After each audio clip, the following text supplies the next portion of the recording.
Okay, now we are going to start mutual induction.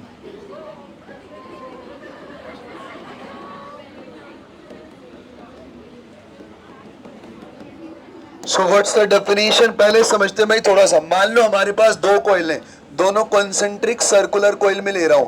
Let's take एक की radius है ए और दूसरी को भी ले लेता हूं. उसकी रेडियस क्या ले लेता हूं भाई बोलो? Let's take the radius is B. These are two concentric coil. अब मैं आपको बोलता हूं कि भाई ऐसा करो, जो बड़ी वाली कोयल है उसमें करंट चला देते हैं. Let's take the current is I. अब अगर बड़ी कोयल में करंट चल रही है, वो कंडक्टिंग कोयल है, तो क्या उसके सेंटर पे कोई मैग्नेटिक फील्ड प्रेजेंट होगा? Everybody know the formula. Tell me the formula. B is equals to mu naught upon 4 pi into 2 pi I by R. R will be B. If I assume कि A is very very small as compared to B, so can I say कि whatever magnetic field you have at the center, the same amount of magnetic field we have each and every point of the coil A, coil of having radius A. Yes or no? तो अब बताओ कि अगर मैं I को change करूं, चाहे मैं इंक्रीज करूं या मैं I को क्या करूं, डिक्रीज करूं, तो पक्की बात है सेंटर पे जो मैग्नेटिक फील्ड है उसकी वैल्यू लिख दो पहले. B is equals to mu naught upon 4 pi into 2 pi I by B. B. Yes और नो? अगर मैं इनको इंक्रीज करता हूं या डिक्रीज करता हूं तो क्या B चेंज नहीं होगा? So if I ask you the question, can you find out the flux in secondary coil? Let me call it as primary coil. Let me call it as secondary coil. ठीक है भाई, क्या हम secondary coil में flux निकाल सकते हैं? Yes, क्योंकि सेकेंडरी कॉइल प्रेजेंट एक यूनिफॉर्म मैग्नेटिक फील्ड में. Why I say uniform? I assume size of A is very small as compared to B. तो ये बहुत छोटी कॉइल है ना, तो जो भी मैग्नेटिक फील्ड सेंटर पे होगा, मैं मान रहा हूँ सेम अमाउंट का magnetic field each and every point पर होगा. ये मैग्नेटिक फील्ड किसकी वजह से आया? बड़ी वाली लूप की वजह से आया. और इसकी वैल्यू हमको पता है mu naught upon 4.2 pi by B. अच्छा, can you tell me that direction also? You know this is current this way, then magnetic field this way. तो हाँ, डॉट ले ले भाई, यानी सर्कल डॉट और हर पॉइंट पर वही रहेगा. यस और नो? तो क्या नहीं calculate flux in secondary? Tell me flux in secondary. बोलो. फाइटो बोल दो क्या? फाइटो बोल दो. It should be B dot A. But B किसकी वजह से आया? बड़ी वाली की वजह से. B डॉट ए. एरिया किसका लेंगे? बड़ी वाली कोयल का? नहीं भाई, छोटी वाली कोयल का. तो B डॉट ए से बताओ वैल्यू क्या आएगी? You know A this way, B is also this way, so B dot A में BA cos 0, तो BA बन जाएगा. So tell me what is phi two? So phi two will be equal to B into A. Area बोले तो pi square ले ले क्या? अरे बोलो, पाई स्क्वायर. अच्छा, B तो पता है अपने को, ये रखा B, तो रखो ये वैल्यू B की, रख देते. देखो क्या मिलेगा. Mu naught upon 4 pi 2 pi I by B times pi A square. Can I say this is flux in secondary coil? Obviously this flux is due to the magnetic field which is produced by first coil. समझ रहे हो? या primary coil. अब बताओ, अगर मैं I को increase करूं या डिक्रीज करूं तो क्या फ्लक्स φ2 चेंज नहीं होगा? And according to Faraday's law, if there is a change in magnetic flux linking to the coil, this coil, then there will be EMF induced and hence current induced. Can we calculate the current induced also? Obviously, अगर circuit complete है और conducting loop है तो हम current induce भी calculate कर सकते हैं. तो अगर मैं तुमसे पूछो कि भाई चलो कैलकुलेट करो जरा, पहले E की वैल्यू कैलकुलेट करो, तो can we use the formula minus d phi two by d t. Minus d phi two by d t. This I have to say this is E2. Yes और no? तो क्या हम इस तरीके से E2 निकाल सकते हैं? जब E2 निकल जाएगा तो क्या I2 भी निकल जाएगा? I2 बोले तो induce current which is E2 by resistance. Which resistance? ये वाली कॉइल का रेजिस्टेंस. चलो इसका रेजिस्टेंस अगर R1 बोल दो, इसका रेजिस्टेंस R2 बोल दो, तो क्या नहीं right E2 by R2? Yes और नो? ये आ जाएगी induce current. somebody ask you the question, tell me the direction of induced current. can you tell me the direction? yes, you know, अगर I increase, अब ये depend करेगा कि I क्या हो रहा है, इंक्रीज के डिक्रीज. चलो मान लेते हैं कि I ना इंक्रीज हो रहा है. I क्या हो रहा है? इंक्रीज. तो मैग्नेटिक फील्ड इस तरफ इंक्रीज होगा. So current induce will be in such A way that it opposes the cause. So it will possible only by creating a field in which direction? opposite direction this way, so induced current will be this way. So कैसी हो जाएगी बाबा बोलो? Clockwise. ये I2 बन जाएगी। क्या तुम समझे? तो क्या हमने एक कॉइल में करंट को चेंज करके दूसरी कॉइल में ईएमएफ इंड्यूस करा दिया, और चूंकि दूसरी कॉइल कंडक्टिंग थी, रेजिस्टेंस इन्फिनिटी नहीं था, तो वहां करंट भी इंड्यूस्ड हो गई। इसी फिनोमिना का नाम क्या रखा? Mutual induction. तो आसान भाषा में अगर मैं इसको लिखूं तो I will say current in primary coil creating an EMF in secondary coil, this phenomenon is known as mutual induction. लिख दो भाई इस बात को। So let me write down current in one coil, one बोले तो जो भी है प्राइमरी कॉइल है ना, creating an EMF in secondary या another coil, अरे yes or no, is said to be what? Mutual induction। अच्छा, जैसे वहां पे सेल्फ इंडक्शन कोफिशिएंट था, वैसे यहां पर क्या रहेगा? Coefficient of mutual induction. उसको रिप्रेजेंट कर देते L से, इसको रिप्रेजेंट करेंगे किससे? M से। So now let's talk about the coefficient of mutual induction. तो हम बात करने जा रहे हैं कोफिशिएंट ऑफ म्यूचुअल इंडक्शन। किससे रिप्रेजेंट कर रहा हूं मैं इसको? बोलो भाई, M से। जैसे वहां फॉर्मूला नहीं बनता था, याद है? Flux upon current. बोलो, यहां भी फॉर्मूला वैसा ही है भाई, फ्लक्स अपॉन करंट, बट थोड़ा सा और प्रिसाइजली लिखना पड़ेगा, क्योंकि वहां पे एक ही कॉइल थी, तो एक ही कॉइल के फ्लक्स की बात होती थी, एक ही कॉइल के करंट की बात होती। यहाँ दो दो कॉइल हैं, और करंट किस में फ्लो कराई? प्राइमरी में, और फ्लक्स किस में लिया? सेकेंडरी में। सो आई हैव टू सी, अगर मैं इनको नाम दे देता हूं कि भाई ये वाली करंट को कुछ नाम दे दो, तुम I1 बोल दो क्या इसको? I1 बोल दो क्या इसको? बोलो I1। तो क्या नहीं से कि flux in secondary upon current in primary. लिखो, flux in secondary while current in primary। I can write M with equals to phi2 by I1। देख लो ये चीज समझ में आ रही का? Flux in secondary that was phi2, current in primary that is I1। So can I write M equal to phi2 by I1? Yes or no? और हमें पता है कि EMF इंड्यूस तो सेकेंडरी में होना है ना, तो E2 लिखो कि E1 लिखो? E2। तो can I write E2 will be equal to minus d phi2 by dt, minus d phi2 by dt। But do you know phi2 from here? I can write down phi2 from here, which is mi1। लिखो भाई, can I keep this value here? mi1। So I can write minus d by dt of mi1। Can I take m outside? So I will get E2 equal to minus m di1 by, बहुत important है, गलती मत कर देना। This is induced EMF in secondary coil is equals to minus times rate of change of current in primary coil। Agree?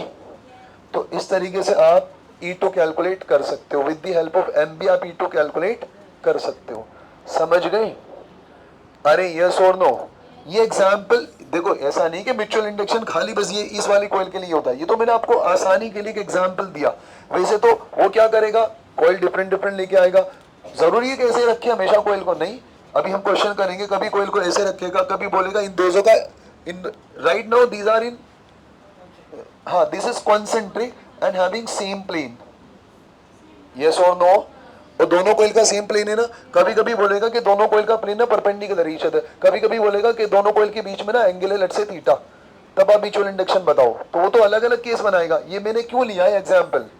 वो आसान होने के लिए भाई, आसानी से समझ में आ रहा है कि देखो ऐसा करंट इसमें चेंज कराई तो सेकेंडरी वाली में ईएमएफ इंड्यूस हो गया। इसी फिनोमिना का नाम क्या रखा? Mutual induction. Then we define coefficient of mutual induction that is F equal to flux in secondary upon current in primary. अच्छा, इसकी यूनिट क्या बनेगी? कौन बताएगा? SI unit. अरे वहां भी फ्लक्स अपॉन करंट था, उसकी यूनिट क्या थी? हेनरी। इसकी क्या डबल हेनरी है? तो क्या बनेगी बताओ? हेनरी बनेगी। सो ऐसा यूनिट क्या है? वही हेनरी। और कैसी क्वांटिटी? स्केलर के वेक्टर, वही स्केलर क्वांटिटी। फिर वही सारी कहानी कि भाई किस पे डिपेंड करेगी? करंट पे। करंट पे बढ़ा दो तो कम हो जाएगी, नहीं नहीं, इंडिपेंडेंट ऑफ द करंट किस पे डिपेंड करेगी फिर? वही ज्योमेट्री पे, वही वही पुरानी बातें है ना, सेल्फ इंडक्शन वाली, डिपेंड्स ऑन ज्योमेट्री। क्या बोले? हाँ बिल्कुल बिल्कुल, depends on geometry and medium एक साथ लिख देते, depends on geometry and medium. और बोलो, हाँ, इंडिपेंडेंट ऑन करंट। अब एक चीज सुनो ध्यान से, जब हम लोग यहाँ पे प्रॉब्लम सोल्व करेंगे ना, तो एक दिक्कत बहुत बड़ी आने वाली है इसमें, मैं बताता हूँ, सुन तो लो पहले, उसी के लिए तो क्वेश्चन पूछ रहा हूँ तुमसे, उसी के लिए बता रहा हूँ। कभी कभी क्या होगा कि वो आपको क्वेश्चन बना के दे देगा और बोलेगा करंट चल रही है भाई, और करंट चल रही है अंदर वाली कॉइल में। करंट कहाँ चल रही है? अंदर वाली कॉइल में। और पूछेगा कोएफिशिएंट ऑफ म्यूचुअल इंडक्शन बताओ। अब तुमने करंट अंदर वाली कॉइल में नहीं, तो फिर आप ईएमएफ कहाँ निकालोगे? बाहर वाली में। समझ रहे हो? तो बाहर वाली कॉइल में जब ईएमएफ इंड्यूस कराने की कोशिश करोगे तो काफी प्रॉब्लम आने वाली है, क्योंकि फ्लक्स आप आसानी से कैलकुलेट नहीं कर पाओगे। तो मैं आपको ये बोल रहा हूं कि भाई वो करंट चाहे इनर कॉइल में दे दे या आउटर कॉइल में दे दे, उससे फर्क नहीं पड़ता। एक्चुअली यहाँ पे जो म्यूचुअल इंडक्शन है वो दो टाइप की बन रही है। Mutual induction of one coil with respect to second of another coil, इसको हमने प्राइमरी बोला, इसको सेकेंडरी बोला। I can say mutual induction of one coil with respect to secondary coil, or I can say mutual induction of secondary coil with respect to primary coil। इसकी बात करेंगे कब? जब एक में करंट चलाएंगे दूसरे में इंड्यूस्ड होगा, इसमें उसका उल्टा हो जाएगा। But actually these two value numerically, these two value क्या होंगी? सब की सब सेम होगी। इसको बोलते हैं रेसिप्रोसिटी थ्योरम। तो कभी कभी हम ज्यादा टेंशन नहीं लेनी है, आप चाहे करंट इसमें चला लो, इसमें चला लो, कैसे भी कैलकुलेट कर लो, एम की वैल्यू हर केस में सेम आएगी। तो अब ये तो मेरे ऊपर है ना, मैं कैसे सोल्व कर रहा हूं। तो भाई मैं कैसे सोल्व करूंगा? जिसमें टफ पड़े प्रॉब्लम सोल्व करना, वो मैं कर दूंगा, ये जिसमें आसान हो जाए। अरे तुम समझ रहे हो? बाकी क्लैरिटी तब आएगी जब आप क्वेश्चन सोल्व करेंगे। यहां तक बताओ ये समझा क्या? अब आगे इसमें क्वेश्चन पे क्वेश्चन पूछेगा, find out the mutual induction. बस म्यूचुअल इंडक्शन के ऊपर क्वेश्चन सोल्व करनी। चलो स्टार्ट करते problem. So now let's talk about the find out the mutual induction. 11 बजे तक लेक्चर है ना? 11 तक लेक्चर नहीं है तुम्हारा?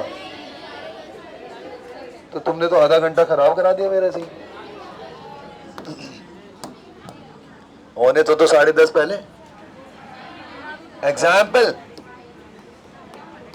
फाइंड लिखो, जल्दी लिखो, चलो लिखो, फटाफट लिखो।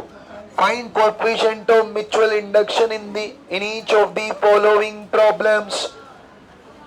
फाइंड कोएफिशिएंट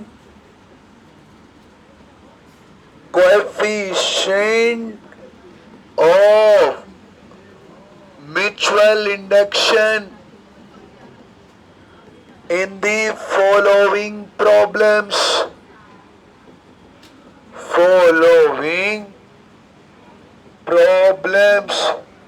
प्रॉब्लम नंबर 1 देखो भाई, प्रॉब्लम नंबर 1, प्रॉब्लम नंबर 1 लिखो। Two concentric circular coil, this is A and this is B, and it's given to you A is very small as compared to B। इतना देके छोड़ दिया और कुछ नहीं बोल रहा है। He did not tells us कि करंट किस में चल रही है, इंक्रीज हो रही, डिक्रीज, वो उसको देने की कोई जरूरत नहीं, वो ऐसा ही क्वेश्चन देगा। पहला सवाल। दूसरा सवाल, अच्छा पहले तो सॉल्व करेंगे। दूसरे सवाल में बोलता है, let's take the plane of these loop are perpendicular to each other. Take plane of loop perpendicular to each other,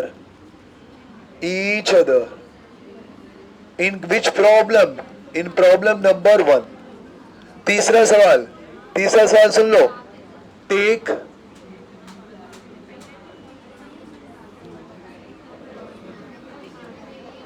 plane of loop makes an angle how much? Theta.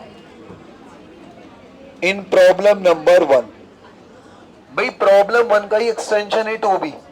पहले हमको इसमें कैलकुलेट करना है, क्या कैलकुलेट करना है? Mutual coefficient और mutual induction. ये इसको बोलते हैं म्यूचुअल इंडक्टेंस, उसको बोलते थे सेल्फ इंडक्टेंस, इसको क्या बोलेंगे? Mutual inductance. करें भाई कैलकुलेट। तो बताओ क्या करना है? कुछ भी हमको दिया नहीं है, करंट किस में हमको नहीं पता है, तो this is up to you कि आप करंट किस में ले रहे हो। बताओ करंट किस में ले, इनर के आउटर? आउटर। मान लो करंट आउटर में लिया और मैं बोल रहा हूं कि ये करंट इंक्रीज कर रहा है, तो अगर ये करंट इंक्रीज करेगा so magnetic field at the centre increase करेगा, एंड जो मैग्नेटिक फील्ड सेंटर पर होगा वही सेम अमाउंट का magnetic field each and every point पर होगा। क्यों भाई? क्योंकि द साइज ऑफ ए यानी inner loop is very small as compare to outer, so we can assume whatever magnetic field you have the centre, same amount of magnetic field you have each and every point here, yes और no? तो can you calculate M? M का formula याद करो, phi2 by I1। Let me give an M to this I1। Can I use phi2 by I1? और phi2 को निकालने का तरीका B इंटू एरिया। B किसके लिए?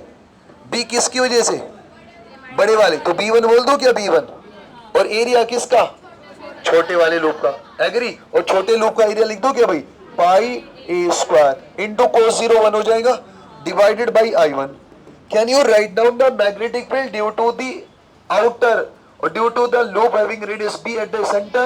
Tell me the formula. Mu naught upon 4 pi 2 pi I1 by B. Agree? Into pi a square by I1. I1 pi pi 2 2 तो क्या मिला ऊपर?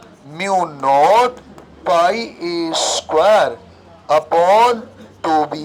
This is the final expression of mutual inductance of two concentric coil having same plane. Having same plane or different plane?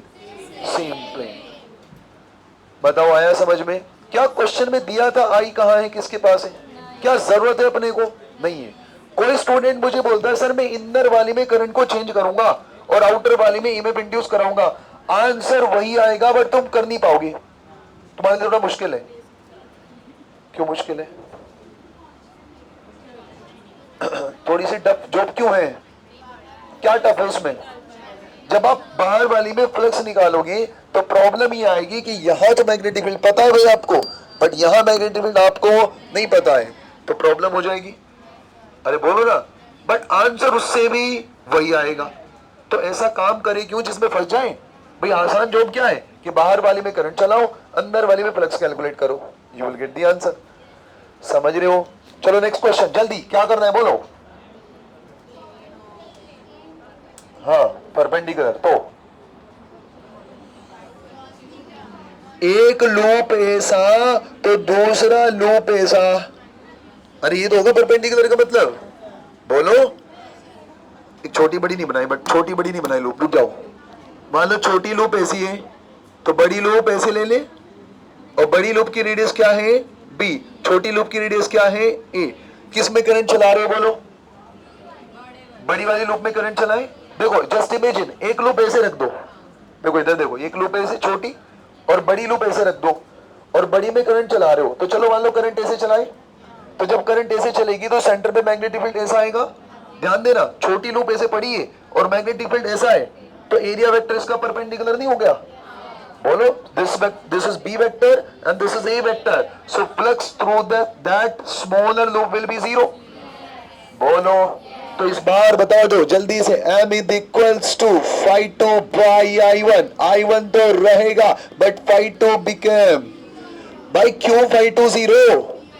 हाँ क्योंकि phi2 निकलेगा B1 dot A से, yes और no, और ये दोनों वेक्टर एक दूसरे के परपेंडिकुलर है, दैट्स व्हाई phi2 बिकम 0, यानी कोई ईएमएफ इंड्यूस नहीं होगा, कोई करंट इंड्यूस नहीं होगी, that's why the coefficient of mutual induction must be. Agree? Next problem, what he say the loop have a plane which makes an angle theta.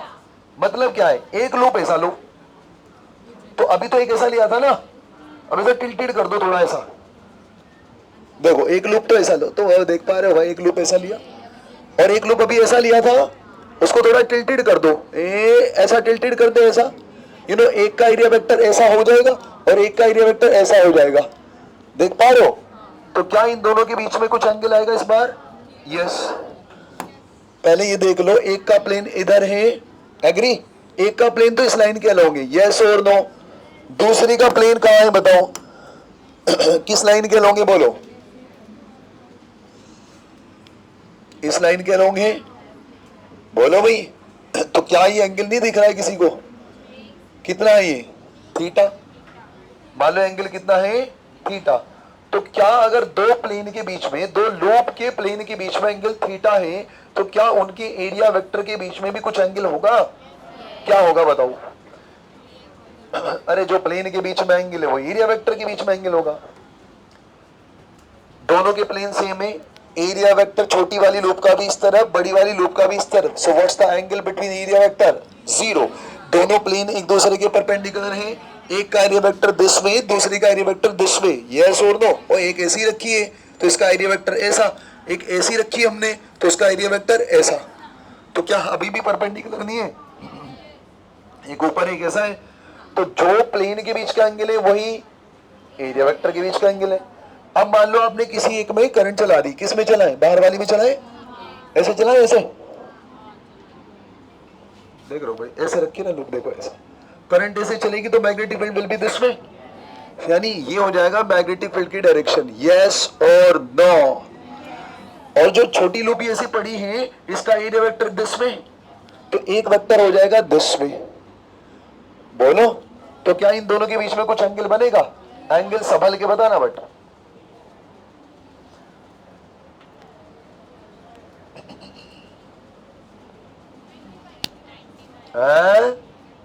क्या बोले?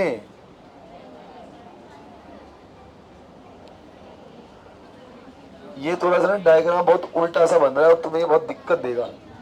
ऐसा करते हैं, वापस देखो, एक छोटा लूप ऐसा और बड़ा लूप ऐसा, एक का प्लेन ऐसा है, एक का प्लेन ऐसा। Let's take this angle is how much? Theta. Agree? बताओ ये समझा है क्या? बोलो। एक का एरिया वेक्टर किधर ले रहे हो बोलो? इसमें मैग्नेटिक फील्ड मान लो ऐसा ऐसा है ना, तो मैग्नेटिक फील्ड कैसा हो जाएगा? ऐसा हो जाएगा, यस और नो? और एरिया वेक्टर आप ले रहे हो नीचे वाली लूप, इस वाली लूप का, तो एरिया वेक्टर या तो नीचे लोगे या ऊपर लोगे, तो अपन नीचे ले लेते हैं एरिया वेक्टर दिस में। So I ask you the question, can you tell me the angle between b and a? देखो ये एंगल कितना है? थीटा। भाई दो प्लेन के बीच का एंगल कितना दिया हुआ है? थीटा। तो अब आपको ये बताना है कि भाई ये एंगल कितना है, बराबर? तो बताओ कैसे बताओगे?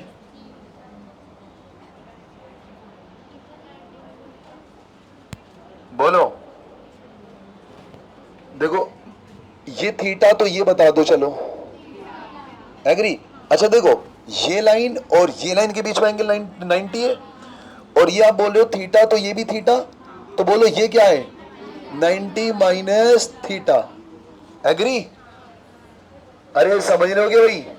अच्छा ध्यान से देखना, ये लाइन और ये लाइन तो एक दूसरे के परपेंडिकुलर होंगी, तो ये 90 माइनस थीटा, तो बाबा ये क्या है घूम फिर के? Theta, agree? Now can I take two component of this vector B? One is b cos theta this way, another one is b sin theta this way. आपको क्या चाहिए बताओ मेरे को? Current in one coil creating an EMF in secondary coil. I want to find out the value of m. This is phi 2 by I1. Yes or no? So to find out phi 2, I need the area of second coil and the magnetic field of the first coil. Magnetic field first coil का किस तरफ है? इस तरफ है। Area vector किधर है? ऐसा है। इसका एक कॉम्पोनेंट आएगा b cos theta this way. B cos theta की वजह से तो फ्लक्स होगा, b cos theta this way, area vector this way, so इन दोनों की वजह से तो फ्लक्स आएगा ना, but b sine theta will be this way. क्या बी साइन थीटा की वजह से कोई फ्लक्स आएगा? जीरो आएगा। तो किसकी वजह से आएगा? B cos theta. सो क्या नहीं, write down finally it should be B cos theta into area. Area तो वही होगा छोटी वाली लूप का पाई ए स्क्वायर। अरे बोलो ना, upon I1 and everybody know B की वैल्यू वही म्यू नॉट अपॉन 4 पाई। बोलो भाई, तो क्या लिखो? Mu naught upon 4 pi 2 pi I1 by B into cos theta into pi A square divided by I1 pi pi 2 2 जा कुछ वैसा ही आ गया, बस थोड़ा सा चेंज आएगा। बोलो जल्दी से, म्यू नॉट, बोलो म्यू नॉट, बोल नहीं रहे तुम, पाई ए स्क्वायर अपॉन 2b। ये तो वैसा ही आंसर आ गया, बट वहां कोस थीटा नहीं था और यहां। Now you can check कि हमने जो आंसर निकाला वो गलत है कि सही है। You know when the angle between them was 90, the theta will be 90. Keep theta 90, cos 90 become आ गया ना 0। समझ रहे हो? तो इस तरीके से आप इस क्वेश्चन को सॉल्व कर सकते हो। ठीक है भाई, ये छोटा सा रह गया टॉपिक है ना।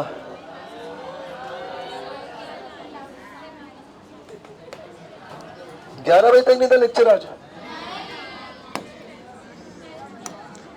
गलती कर दी, ब्रेक नहीं देना चाहिए था तुमको,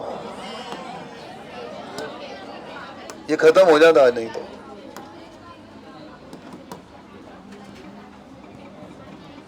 लेक्चर 6 है ना।